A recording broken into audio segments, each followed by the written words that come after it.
Good evening and welcome to yet another action-packed edition of the Left, Right and Centre. I'm Sanket Upadhyay. Three stories that we are tracking right here. Story number one, a very, very tragic turn of events where Mamata Banerjee has been attacked. That is going to be our story number one, Mamata Banerjee attacked, but the BJP seems to call it a publicity stunt. They say that this is Mamata Banerjee's claim. She's claiming that she has been attacked. The BJP says that this is a publicity stunt. We go a step further. We basically say that what sort of a brand of politics in West Bengal is this? That when JP Nadda was attacked, at that point, the very same Mamata Banerjee's party said, the BJP, this is BJP's publicity stunt. They've gotten it done themselves. Today, when Mamata Banerjee claims to have been attacked, the BJP says that she has orchestrated this attack. Maybe it is a publicity stunt. What and where exactly is the politics of West Bengal going, where leaders are alleging that they are attacking themselves? We'll have a detailed political discussion on this in just a short moment. Also on the show, no one with self-respect can take this. One more person has resigned from the Congress party from all his positions. Many people in the Congress party say that he was in any case a spent force. So good riddance, as the word was used by a very prominent congressman today. But the point is, senior leaders are leaving this political party. And can this party just ignore a crisis, an imminent crisis within their leadership? PC Chacko is going to join us in just a short moment, where he'll be telling us what he feels about and why exactly did he take this decision, also his political prospects in the future. And story number three, which we are going to begin with right now, Delhi. The Delhi government has come up with a Desh Bhakti budget. So that Desh Bhakti budget is going to be explained by the man who presented it. Manish Sisodia, the Deputy Chief Minister of Delhi, is going to join us in just a short moment from now. So that's all that we have on the show, but let's very quickly get you an update from Kolkata on the Chief Minister. These are visuals coming in from Kolkata, from a Kolkata hospital, where just a short while ago, Mamata Banerjee reached the hospital. You can see that she's lying on a stretcher. She was attacked in Nandigram. Saurabh Gupta now joins us. Saurabh, the EC has directed officials to give a report on this attack. Can you give us the latest? Well, Sanket, given what's been floating around and theories that are being pushed out from several places, what we know so far is that, there was some sort of an accident. We don't know whether it was there was some sort of a attack on the Chief Minister where she seems to have hurt her leg. Now, whether it was an accident, whether it was an attack, how you describe it is something that perhaps we'll be able to be more clear on when a probe happened. But Mamata Banerjee definitely looked hurt. She was in pain, and for any political party, irrespective of the ideology, the battle you're fighting, to say this is fake is really an unfortunate thing, because it just shows the level to which politics is thinking, especially given those who are, sort of making these allegations. Now, here is a Chief Minister of the state who was traveling with her personal security. Her personal security, did move there. I was, outside Mamata Banerjee's home when she arrived. Her legs were clearly swollen. She was in pain and she couldn't move. So that is, and she is the sitting Chief Minister of the state. Now, what we picked up from our sources on the ground is that, the incident did happen. There was some 3 to 4 people who did move towards the Chief Minister, and that the door hit her leg, and she got hurt in her leg, and she's also, I believe, hurt her, her waist. Now, obviously, there's going to be politics over this. Sure. No, the politics has already begun, Saurabh. But thank you very much for that update. I think we'll have to wait for a comprehensive report from the police, which now reports into the Election Commission as to what exactly happened. Right now, the BJP seems to be making certain claims. Mamata Banerjee says that she's been attacked. This is a very, very serious charge. Her legs were swollen. That means she was definitely hurt. That cannot be ignored. And if this can happen to a sitting Chief Minister, then what exactly? I mean, this has to go beyond politics, very simply. Thank you very much, Saurabh Gupta, for joining us with all the latest. All right, joining us right now is the man who presented Delhi's Desh Bhakti budget. What is it all about? I would like to introduce Delhi's Deputy Chief Minister, Manish Sisodia, who's now on our show. Thank you very much, Mr. Sisodia, for joining us. Desh Bhakti budget. Thank you, Sanket. Desh Bhakti budget, Mr. Sisodia. Would you like to explain to our viewers the idea, concept behind it? We do understand the meaning of this word, but to juxtapose it with a budget and a philosophy of the government, what made you feel that this needs to be done? You see, this budget was dedicated to the 75th year of independence. 75 साल हो गए देश की आज़ादी को. So हम सब लोग सेलिब्रेट करते हैं, अपने बर्थडे सेलिब्रेट करते हैं, हम 25-50 के हो जाते हैं, हम एनिवर्सरी सेलिब्रेट करते हैं. तो इंडिया की एनिवर्सरी है 75वीं anniversary, 75th independence day, year of 75th year of independence. हम उसको बहुत बड़े तरीके से उत्सव के रूप में सेलिब्रेट करना चाहते हैं और करना भी चाहिए. सो हमारे लिए बजट उसके लिए है. साथ साथ में 75th year is not just about celebration. We feel कि सरकारें जो कुछ भी करती हैं, जिस तरह की एडमिनिस्ट्रेशन, जिस तरह की राजनीति हम सब करते हैं, हमारे शहीदों ने जो सपने देखे थे देश के लिए, वहां से 75 ईयर्स में हम कहां पहुंचे हैं. गांधी जी से लेके भगत सिंह जी से लेके सुभाष जी, सब लोगों ने जो सपने देखे थे, उन सपनों के भारत पे हम 75 ईयर्स में कहां पहुंचे हैं, देश की राजधानी कहां खड़ी है और आगे कैसे जाना है. तो इन सब पे चिंतन का, मंथन का और आगे के विजन का भी ये वक्त है कि हम 75th ईयर में रेट्रोस्पेक्शन करें, आगे का प्लान करें. तो हमारा ये बजट सारा उसी के केंद्रित है कि हम सेलिब्रेट करेंगे 75th ईयर, लेकिन पिछले 75 सालों को रिव्यू करते हुए अगले 25 साल का प्लान बनाएंगे, उसकी फाउंडेशन रखेंगे. That's why I have called it देशभक्ति budget. Yeah, Mr. Sisodia, I was going through some of the highlights that when you presented the budget. 45 crore rupees allotted to install the national flag at 500 places, 10 crores each for programs on B.R. Ambedkar and Shaheed Bhagat Singh's lives, that citizens of Delhi, when coming out from their homes, will not return without sentiments of patriotism. There is a 9,934 crore health budget, free COVID vaccination, and also very importantly, Mr. Sisodia, 16,377 crore rupees for the education sector. Since you are also very deeply involved with this sector, can you tell us in great detail what this Desh Bhakti budget has for the education sector? Education अपने आप में देशभक्ति है. बच्चों को पढ़ाना, बच्चों को पढ़ा के परिवारों का, पूरे सोसाइटी का, पूरे देश का डेवलपमेंट होता है और वही अपने आप में बहुत बड़ी देशभक्ति है. इसलिए हम तो एजुकेशन पे पिछले 5 साल से काम करते आए हैं, लेकिन हमने इस बात को रखा है कि भाई जब आप 25% बजट एजुकेशन पे खर्च करते हो, वो भी देशभक्ति पे खर्च हो रहा है. देश के बच्चों की पढ़ाई ही देशभक्ति है, सबसे बड़ी देशभक्ति मैं मानता हूं इसको आज की तारीख में. और 75 साल पहले जिन लोगों ने आजादी के लिए लड़ाई लड़ी, उनके दिमाग में भी कहीं ना कहीं था. मैंने भगत सिंह को पढ़ाया, मैंने सुभाष जी को पढ़ाया, मैंने गांधी जी को पढ़ने समझने की कोशिश की. सब हमेशा यही बात करते हैं. अंबेडकर साहब ने भी ये लिखा कि हमें अपने बच्चों को पढ़ाना है. Education is the soul of the development.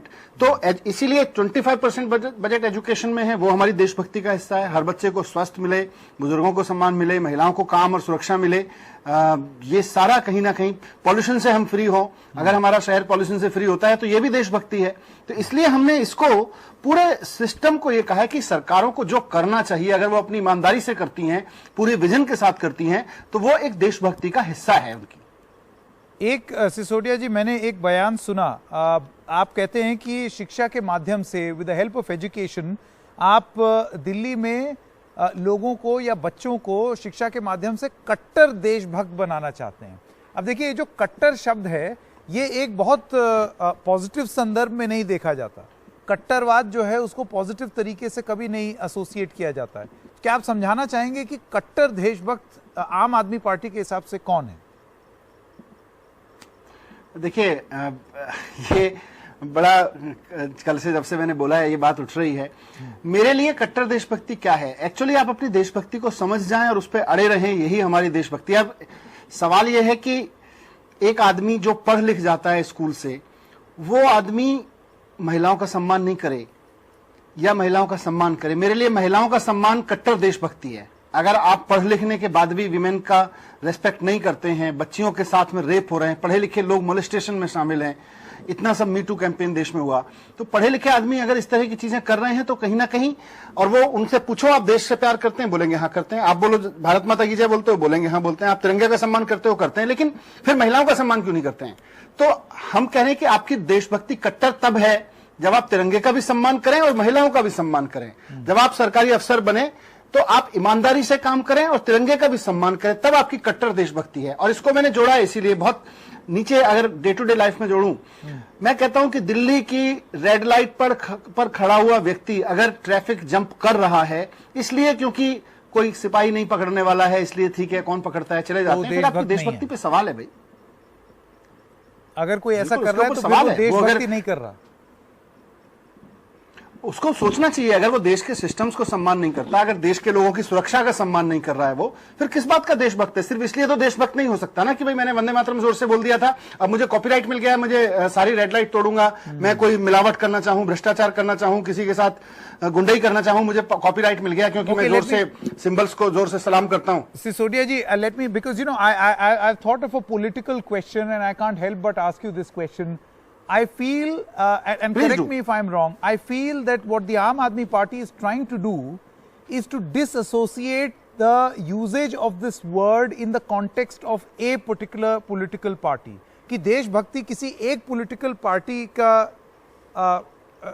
focus area नहीं है, और कोई political party भी देशभक्त हो सकती है। Is that the attempt? देशभक्ति तो सारी पॉलिटिकल पार्टी, देशभक्ति तो सारी पॉलिटिकल पार्टीज को करनी चाहिए। पॉलिटिकल पार्टीज के हिस्से में जो काम है हमारे लोकतंत्र में, वो एक्चुअली तो देशभक्ति का ही है।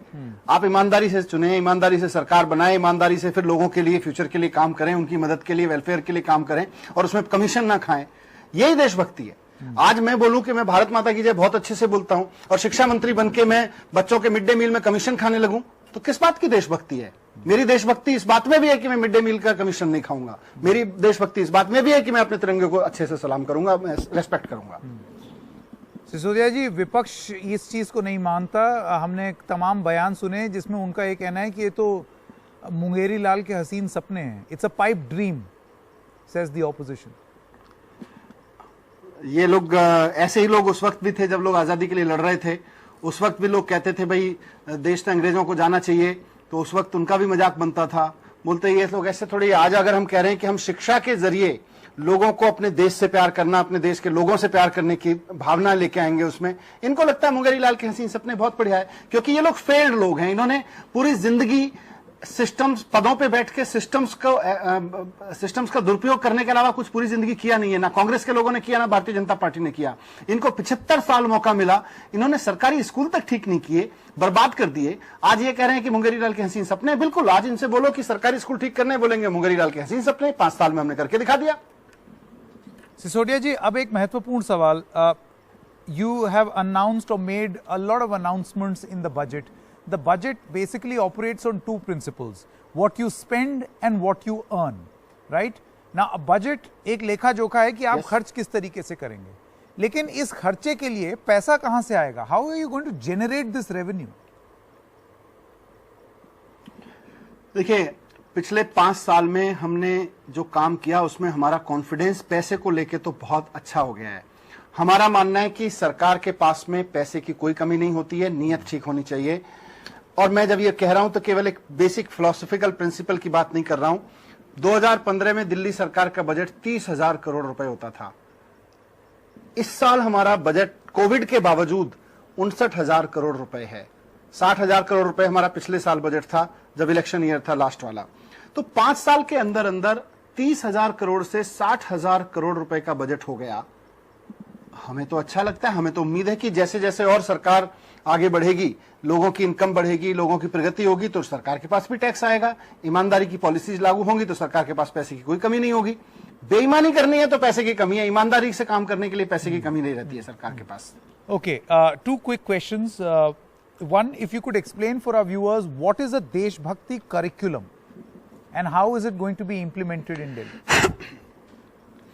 जो मैंने आपको जिक्र किया, ये सवाल मैंने जब हमने देशभक्ति कैरिकुलम के बारे में सोचा, इसको प्लान करना शुरू किया करीब 6 महीने पहले, तो हमने दिल्ली के गवर्नमेंट स्कूलों में ही जाके हमने बच्चों से पूछा 11th क्लास के बच्चों से पूछा, 9th के से पूछा कि भाई ये उनके ऑनलाइन सिस्टम्स में पूछा कि भाई आपके लिए देशभक्ति क्या है, और यकीन मानिए ओरिजिनल जवाब आए बच्चों के। उन्होंने कहा पशु पक्षियों से प्यार करना भी देशभक्ति है, पर्यावरण की रक्षा करना भी देशभक्ति है, महिलाओं का सम्मान करना भी देशभक्ति है। सवाल ये है कि जब हम बात तो करते हैं कि हमारे, और आपने भी सुना होगा हम नई एजुकेशन पॉलिसी से लेके और तमाम चीजों में बात करते रहते हैं कि साहब 360 डिग्री काम होना चाहिए एजुकेशन पे, लोगों की पर्सनैलिटी भी होनी चाहिए, पर्सनैलिटी निखर के आनी चाहिए पढ़े लिखे लोगों की। कहां से आएगी अगर हम इन चीजों पे बात नहीं करेंगे? हम अंग्रेजी में बड़ा अच्छा लगता है सुनने को शब्द सॉफ्ट स्किल्स पे काम करेंगे, और सॉफ्ट स्किल क्या है, पर्सनैलिटी, पॉजिटिव एटीट्यूड क्या है, ये सारी चीजें वही हैं कहीं ना कहीं। लेकिन प्रॉब्लम क्या है कि हम उनको इतना हैवी वर्ड बना देते हैं। हम इसीलिए कह रहे हैं कि भैया आप अपने देश से प्यार करते हो, आप अपने सिस्टम से प्यार करते हो, आप सिंबल से प्यार करते हो, बहुत अच्छी बात है, सिंबल से प्यार करना चाहिए। लेकिन जब आप झंडे से प्यार करते हो तो झंडे के नीचे खड़े हुए हर धर्म हर जाति के लोगों से अगर प्यार नहीं करते हो तो आपकी देशभक्ति मिलावटी देशभक्ति है। Is this Milavati Deshbhakti? Okay, now I think that's a interesting use of terminology, Mr. Sisodia. Your budget also has a vision for 2047. Would you like to tell our viewers what is this Vision 2047? जैसा मैंने कहा कि 75 साल पहले लोगों ने आजाद कराया देश को, और फिर कुछ सपने देखे देश के लिए। आज 75 साल में हम जहां पहुंचे हैं और जहां पहुंचने से रह गए हैं, हमारे बाद खड़े हुए देश कई आगे निकल गए। जापान जैसा देश जो हिरोशिमा नागासाकी के बाद देखें तो क्या बचा था उस देश में, मोरल टूट गया था, इकोनॉमी टूट गई थी, लेकिन उसके बावजूद आज टेक्नोलॉजी से लेके और सिस्टम्स में हमसे कहीं आगे निकल गया, इकोनॉमी में कहीं आगे निकल गया। कहीं तो गड़बड़ हो गई ना, लीडरशिप की प्लानिंग में गड़बड़ थी। आज हम ये नहीं कह रहे कि हम 2 साल के अंदर अंदर इकोनॉमी को यहां खड़ा कर देंगे, नहीं होने वाली है। 25 साल का फाउंडेशन रखना पड़ेगा, एजुकेशन पे काम करना पड़ेगा, स्पोर्ट्स इंफ्रास्ट्रक्चर पे काम करना पड़ेगा, आपको महिलाओं को रोजगार पे काम करना पड़ेगा, नौकरियों पे काम करना पड़ेगा। ओवरऑल इन सब चीजों पे काम करके जब हम आगे बढ़ेंगे तो इकोनॉमी भी आगे बढ़ेगी। और 2047 का हमारा विजन यही है, जैसे मैंने अपने बजट भाषण में भी कहा कि आज सिंगापुर की पर कैपिटा इनकम 34 लाख रुपए है। रूटीन कैलकुलेशन देखें पिछले 10-15 साल की, तो सिंगापुर की पर कैपिटा इनकम आज से 25 साल बाद 48 लाख रुपए रहने वाली है, नॉर्मल ट्रेंड्स को देखें तो। इंडिया में, दिल्ली देश की राजधानी है, हम यहां की ही बात कर रहे हैं, आज हमारी पर कैपिटा इनकम लगभग 1.25 लाख रुपए है, विच इज ऑलमोस्ट सिंगापुर की जो पर कैपिटा इनकम है दिल्ली की पर कैपिटा इनकम से इस वक्त 11 टाइम्स है। अगर इसी स्पीड से हम आगे बढ़े और इसको आगे हमको बढ़ाना है, जिस विजन पे हम काम कर रहे हैं, हमको 25 साल में सिंगापुर की उस वक्त की इकोनॉमी, उस वक्त की पर कैपिटा इनकम को मैच करना है। कंपटीशन हमें इस तरह से रखना है, हमें विजन इस तरह से रखना है, उसी हिसाब से अपने लोगों को एजुकेट करना है, उसी हिसाब से अपने यहाँ बिजनेस प्लान्स बनाने हैं, बिजनेस को स्पेस देना है, तब हम कर पाएंगे इसको। Okay, Mr. Sisodia, my final question, and I have reserved the political question for the last. Now, Arvind Kejriwal today announced, and this has been spoken about in the Aam Aadmi Party, of free Tirth Yatra to Ayodhya for the old, right, to the Ram temple. Yeah. Now, I want to know from you, Mr. Sisodia, is this a subtle attempt by the Aam Aadmi Party to appropriate issues like Deshbhakti and Hinduism, which have now come about to be associated with a particular political party, the Bharatiya Janata Party? So in a very subtle way, you're taking their, you're trying to appropriate what they have appropriated once. देखिए, देश भी सबका है, BJP वालों का भी है, हमारा भी है, राम भी सबके हैं। मैं भी सुबह उठ के पूजा करता हूं तो भगवान राम को नमस्कार करता हूं, भगवान राम को नमन, हनुमान जी को। तो मेरा कहना यह है कि राम कोई भारतीय जनता पार्टी के थोड़े हैं खाली, राम तो हमारे भी हैं, राम तो देश के हैं। राम राज्य, भारत में गुड गवर्नेंस को लेके जो शब्द बना, आज तक राम राज्य से बेहतर शब्द हम गुड गवर्नेंस को लेके, वेलफेयर गवर्नेंस को लेके हम गढ़ नहीं पाए हैं, राम राज्य से बड़ा शब्द। तो राम को इनके ही थोड़े ही हैं। अब हम लोग जब पिछले साल, अभी कोविड से पहले ईयर में अगर देखें तो देश के 16 तीर्थ स्थानों पर हम लोग लोगों को भेज रहे थे, दिल्ली के बुजुर्गों को। हमें बड़ा अच्छा लगा, भाई राम मंदिर बन रहा है, लोग जाना चाहेंगे तो हमने अनाउंस किया कि हम अपनी ट्रेन जहां 16 जगहों पे भेजते हैं, हम राम मंदिर भी भेजेंगे। और लोग तो जाना चाहेंगे, निश्चित रूप से जाना चाहेंगे। सरकार की जिम्मेदारी है कि भाई तीर्थ यात्रा कराए लोगों को, बुजुर्गों को। ये हमारे बुजुर्गों के लिए प्लान में शामिल है। Okay.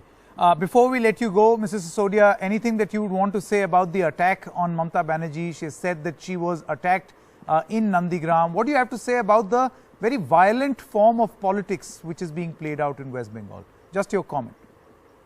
ये भारतीय जनता पार्टी का ये करैक्टर हो गया है। वो मेरे घर पे भी घुस आए थे, वो दिल्ली जल बोर्ड के घर उसमें दफ्तर में भी जाके तोड़फोड़ करे। मेरी एब्सेंस में मेरे बीवी बच्चों पे अटैक करने के लिए आ गए थे। आज वो चुनाव में, और क्यों? क्योंकि वो दिल्ली की जनता उनको हरा रही है लगातार।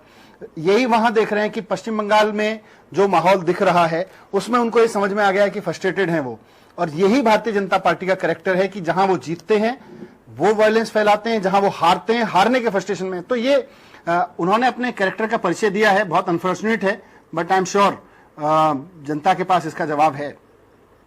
All right. Mr. Manish Sisodia, pleasure talking to you and thank you so much. Thank you very much. All right, we're stopping for a short break at this point. All right, welcome back. Let's now shift focus to the big political debate that has unfolded, unfortunately, which should have ideally been an investigation and also a matter of condemning an act of violence has now become entirely political, where the BJP says that Mamata Banerjee, attack on Mamata Banerjee is actually political. She's doing it to gain political sympathy. Munideepa Banerjee now joins us. Munideepa, first of all, would you like to tell us and give us a bit of an update on her health condition? What have you learned from your sources in the hospital?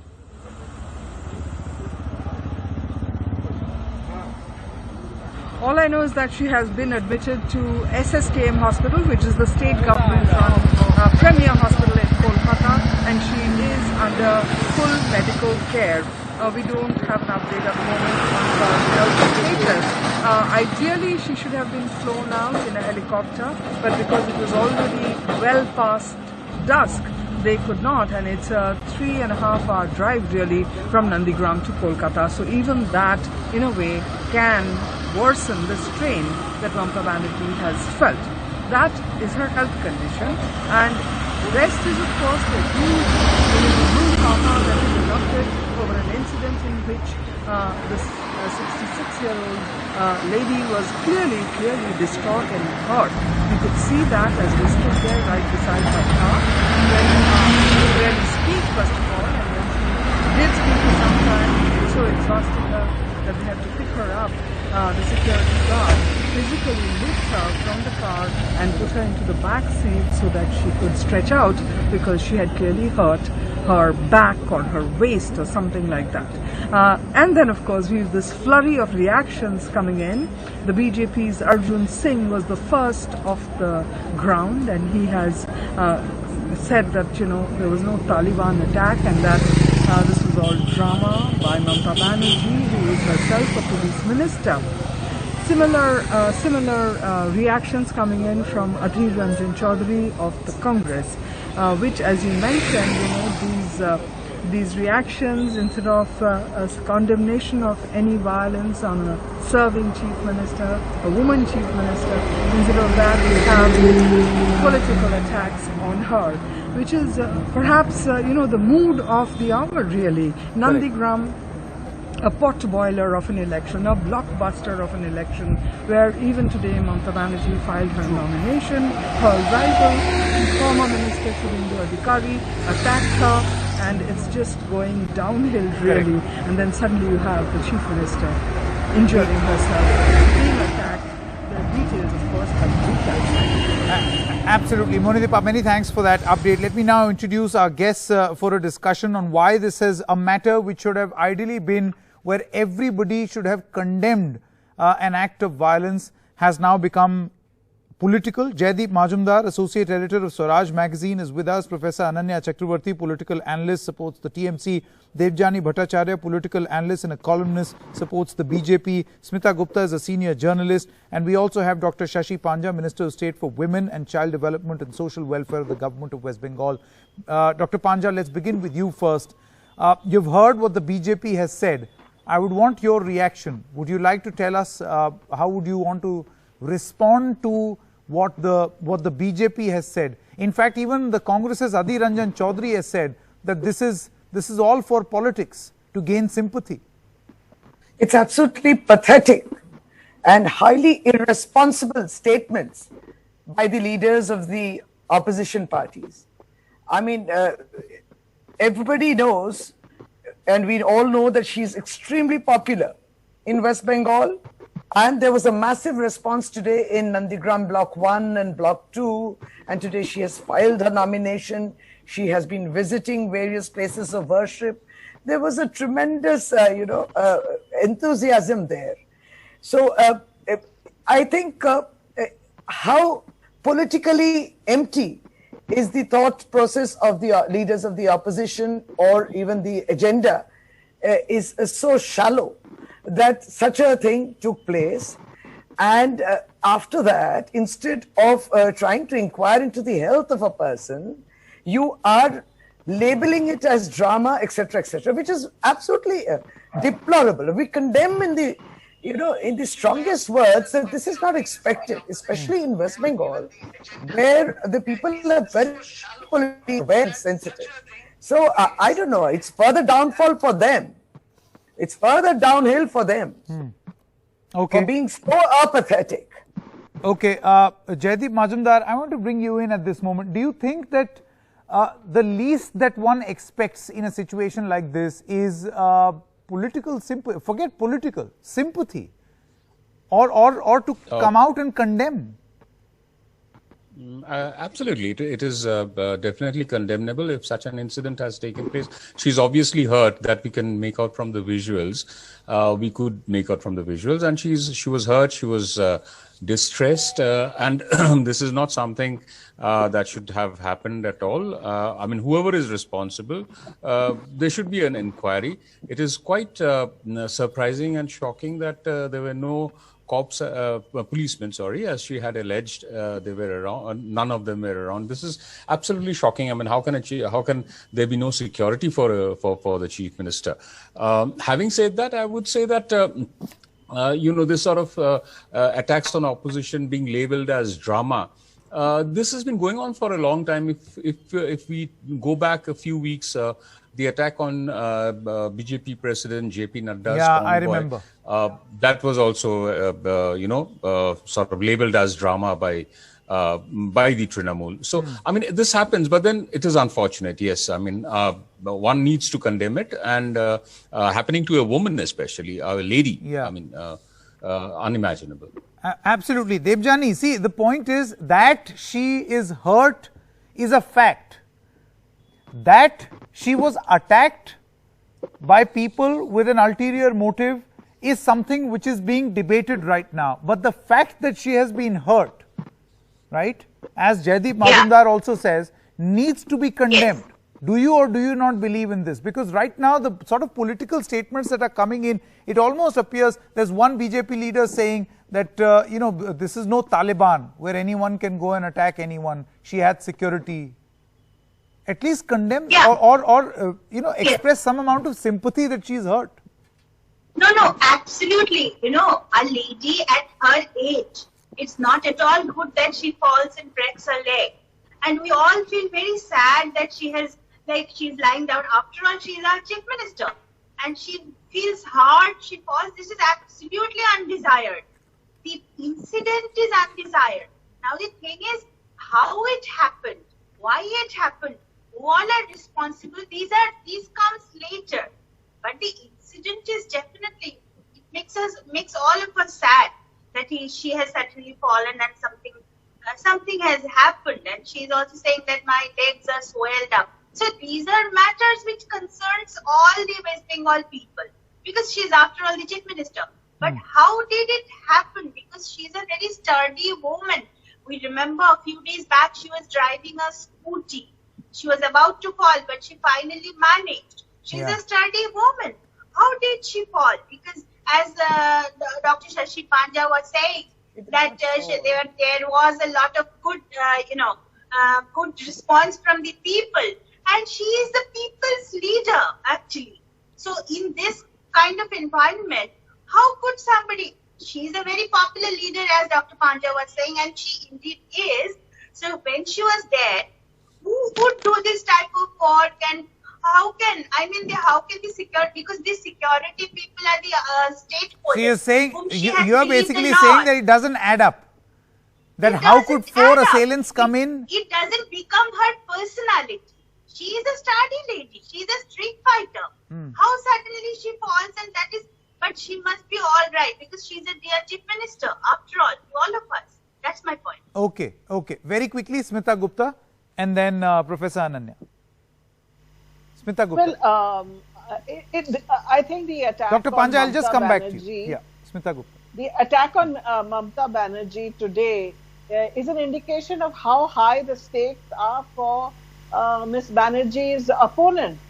It also comes, with less than 24 hours after the DGP of police of the state has been changed. So when people talk about lack of security or lack of police and surprise, well, one wonders whether the Election Commission really needed to make such a change right in the middle of the campaign. As far as the kind of comments that have come in from the BJP chief, I think they're deplorable. And as far as Mr. Adhir Ranjan Chaudhary, I think he's digging his own grave, because at a time, if the CPM and the Congress were really serious about taking on the BJP, as they claim they are, they should not be making Mamta Banerjee their target. I mean, after all, the Congress has got, it's a national party, its stake is to defeat the BJP in the country. And here it is getting into a petty game with Ms. Banerjee, who is, after all, an old comrade in arms. I think it's completely deplorable. Okay. I think Swapan Dasgupta of the BJP caught the mood right. He has expressed his sympathy because Yeah, he and he has realizes said that please let this us know if kind you of need attack extra on Ms. central Banerjee security. will Right, but boomerang. see, that's the Will problem. boomerang. It seems that the reactions, the political reactions, are mirroring the sort of personality, the sort of political personalities we are looking at. So you've got some people in the Congress who are sympathetic, who are, basically saying that this is wrong, should not have happened. And then you've got an Adhir Ranjan Chaudhary who has taken a binary opposite position. Then in the BJP, you've got a Swapan Dasgupta, and then you've got, the state leadership. Many other BJP leaders also who have gone on to say that this is a political stunt. Professor Ananya, I want to come to you now. Do you feel that this is the sad reality of politics in West Bengal, where when the BJP chief was attacked, the Trinamool Congress had an identical position, and today when Mamta Banerjee has been attacked, the BJP says these are claims that she has been attacked. She has done it for publicity. Okay, let Both me the just parties agree. clarify one little, let me clarify one little thing. If you remember the day Nadda was attacked, they clearly blamed TMC. Today, the CM did not blame any political party. She just said that some unknown assailants attacked her. That's the first thing. Secondly, the day Nadda's, JP Nadda's convoy was attacked, that is the day when the TMC was releasing its report card of the last 5 years. That was a very important day for them. And because of the attack on the Nadda convoy, the entire media attention was diverted towards that. And no media actually talked about an extremely important event for the TMC, which is the release of the report card. So that is why the TMC felt that it was, it was orchestrated to divert attention from a very important. Feeling versus reality are two totally different things. Right now, Yes, BJP is absolutely. feeling something. I'm just saying that that they had clearly condemned they had said that it was the TMC who attacked them. Saying, okay, so you're saying Mamta Banerjee has not blamed any political party. No, Yes. Mamta hasn't blamed Dr. anybody. Panja, very quickly. But we have to, one very important thing here is that she is the tallest leader, and she is the only party in this assembly election which has a clear, CM face, and she is the star campaigner. So it is only to the advantage of the opposition that she, be somehow indisposed. Okay. Dr. That Panja, is very to a quickly. clear disadvantage. Yes, we just want to say opposition. this, that few unknown persons had pushed her to the car and forcibly tried to close the door. This is one. Secondly is that the Election Commission, the model code of conduct is on, and the Election Commission is in total grip of the situation. So where is the role? I mean, you have various opposition leaders asking about the police, and the police is now under the Election Commission. Okay. So the complaints are going to the Election Commission, and the Election Commission would have to look into this. They've sought a report, Dr. Panja. They've Yes, sought a and report. as we said, that it was just a day ago that the DGP, state DGP got replaced. Correct. So anyway, So you're putting two and two We together, are but I saying think that in the best everything interest of provisional investigation, will we be- should wait for an official report. I think that will be the best way, because now what is happening is 100% politics. The BJP in Bengal has also released a video clip of some other channel where they say that eyewitnesses are saying that she was not attacked. Her car actually bumped into something on the road, and that caused, so they do admit that she was hurt, but not as a consequence of an attack. So BJP has taken this line. But thank you very much to all of you all for joining us. Surely this space is going to develop. There will be a lot of politics as for most of the things right now in West Bengal. Thank you very much to all of you. Let us now play out this interview we did with another person who has quit the Congress party, senior party leader PC Chacko, on why he quit and where is he off to, because he says no one with self-respect can take this.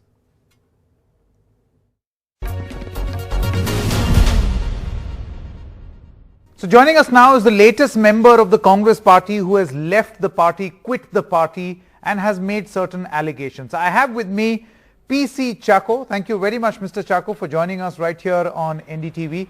I want to start by asking you this question. Was there absolutely no grounds for you to have expressed your concerns within the party, and was this the only and only option left in front of you? Was the reason so important that you quit a grand old party with which you have stayed for many, many decades? Yes, this was the only option before me, because I am in the party not for any position, but I am in the party that I want a job satisfaction. Being in a party which is the democratic party, that is my satisfaction. The Congress party, when there is inner party democracy, when our opinions are heard, when we are part of the decision making, that satisfaction is what is pushing us forward. Now recently, the Kerala elections are around the corner. The candidates were to be decided. An election committee was formed. The election committee did not have any discussion on the candidates. Kerala 2 United Fronts are equal. But the candidates list, if it is a presentable one, if it is a good one, then Congress front can win. But unfortunately, about these candidates, there was no discussion at all. I have brought this to the notice of the senior leaders of the party, but there was no corrective steps taken. Congress party in Kerala is working as two separate parties, not one party. One is A group, one is I group. These two groups are working as two different parties. So they are dividing all the constituencies and putting up their candidates. There is no common discussion. So winnability is never the criteria, but it is the apportioning of the positions between two groups. No, Mr. So Chacko, this a lot of situation is people will something turn around which and people say, like me who has like Mr. Chacko says that there is A group and a B group and different groups. You know, there'll be an allegation that Mr. Chacko is unhappy because, you know, what he wants is not happening. And that can never be a criterion in a political party. The decision has to be collective and not what you feel is right. How would you respond? No, I did not feel, I did not suggest anything, I did not ask for anything. I only want the election committee appointed by the AICC sit together, discuss the candidature of all the constituency. Let them decide whichever way they want, whichever names they want, let them take. I am not insisting on any name. I did not make any suggestion. I do not have any candidate. I only want a democratic functioning in the process of the selection of the candidates. That did not happen in Kerala, and that is my worry. That is my the basis of my decision. Mr. Chacko, was that reason enough for you to quit, or the only reason for you to quit?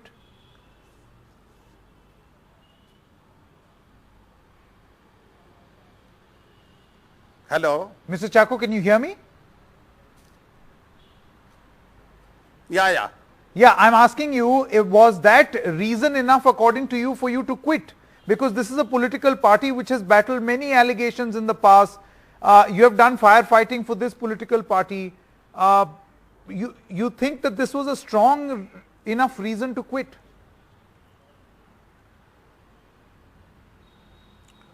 This is a sufficiently enough reason to quit according to my conscience, because I am in this party because this party has inner party democracy. Things are being discussed and we are all part of a decision making. When we are not part of a decision making in the party, then we have no role in this party. We may be holding position, we may not be having any position, that is not important. Our suggestions will be taken, may not be taken, that is also possible. But what we want is a discussion in the party, and the results should be part of the discussion. Okay, if Mr. that is Chacko, not happening, then this is a dead party. Okay. That should not be allowed. So you're saying that this party should not be a dead, it should not be a dead party. What is happening will make it a dead party. But Mr. Chacko, you said that you brought this to the notice of senior leaders within the Congress party. May I know who you spoke to? Did you speak to Sonia Gandhi? Did you speak to Rahul Gandhi? Rahul Gandhi is from, his constituency is in Kerala. I'm sure he would have heard you. No, in fact, I do not want to mention the name of any leader, but as a leader who was part of the High Command, I know that who are the people to be, this matter to be reported to.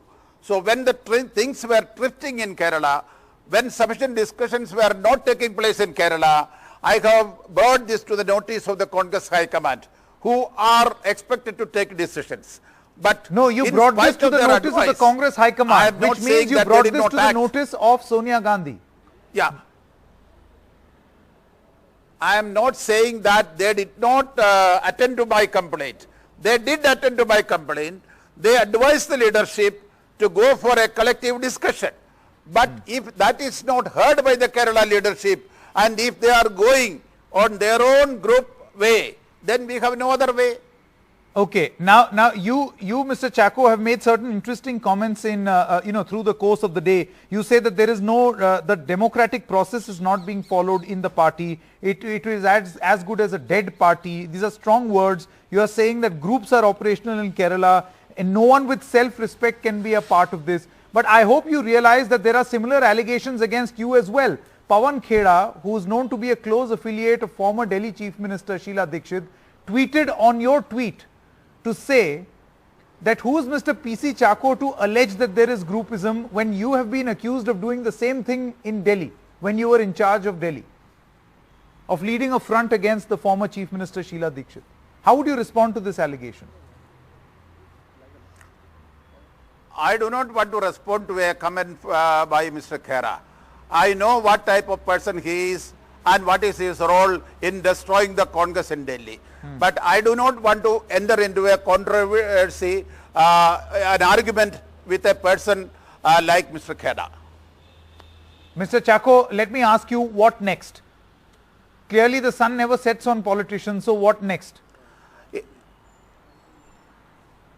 No, in fact, I came to politics not thinking that I will be something tomorrow. I came to politics by accident because I want to be in some way useful to the society.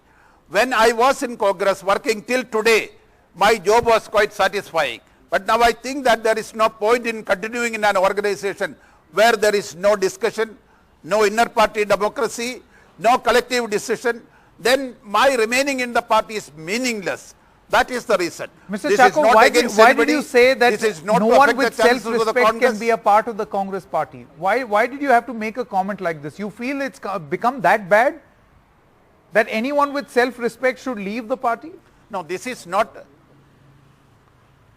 No, that is not the point. The point I made was in the context of Kerala. Kerala, there was a committee appointed. That committee did not meet. That committee did not discuss. And also, the whole party in the state of Kerala is made into two groups, and group leaders are deciding the fate of the party. This unfortunate situation is what I said No self-respecting person can accept this. Okay. Mr. Chacko, what is your next political assignment? The Bharatiya Janata Party? No, not at all, not at all. I have taken a decision because what is, I think, is unacceptable in the party where I stand, I cannot go with that. When I found that, decisions are taken and that decision process is faulty, then I decided to quit, that's all. And I am not looking for some alternative. I am not want to get into some other party. That is not my intention at all. No, so you're saying that you are not going to any other political party, particularly the Bharatiya Janata Party, which has been recruiting extensively in Kerala. You say that categorically. Kerala, whatever recruitment they make in Kerala is not going to make any difference. After 70 years, they have one assembly seat, that one may be two. But they are not a important factor in the Kerala politics. That fight is between LDF and UDF, and either LDF or UDF will make it. BJP is not going to make any gain in Kerala. No, you did not answer my question, Mr. Chacko. My question once again is, are you categorically saying on national television that you will not join the BJP? You have not quit to join the BJP. I categorically stated that, I am not planning to join any other political party. And BJP is totally an unacceptable proposition for me. I am in the Congress because Congress is a secular party. I cannot even imagine a communal party where I can join. So the biggest strength of the Congress party is that it is a secular party. So I can never be a part of a communal outfit like BJP. Any other secular party? Since you have laid stress on the word secular. Yeah, that's what Congress party is, a secular party. That is what I was in Congress. Mr. Chacko, let me ask you this final question. There are many, I was speaking to a lot of people and leaders from the Congress party, and they seem to feel, and this is a criticism against you, that because Mr. PC Chacko feels a little out of favor of late, inconsequential in the present scheme of things in the Congress party, howsoever it may be, that is why you have taken this decision. That is their opinion. I have nothing to say about that. I don't feel neglected. I am quite happy. Other than the reason which I have stated, I am not at all unhappy on any other score. I do not feel that I am neglected. I held many important positions in the party. I got enough respect in this party, and today also I am a satisfied person. But I cannot agree to a proposition where some people take decision on behalf of others. That is what is happening in Kerala. That is why I quit the party. So, Mr. Chacko, my final question, you said you are not joining the BJP, you said you are not joining any other party. Am I to assume that this is it? This is the end of your political career? You are retiring? Politics is public service. In different form you can serve the people. As long as I can, I will be serving the people in some capacity or the other. And in what form, where is something only tomorrow will be decided. I cannot predict my future. My future is not in my hands. I am not saying that I can very categorically say that I am not going to join BJP or any other political party. Okay. What I will do tomorrow is something I have to decide, that I will decide in course of time. Sure. Okay. Mr. Chacko, all the best for your future endeavors, and thank you so much for joining us right here on Thank ABC. you.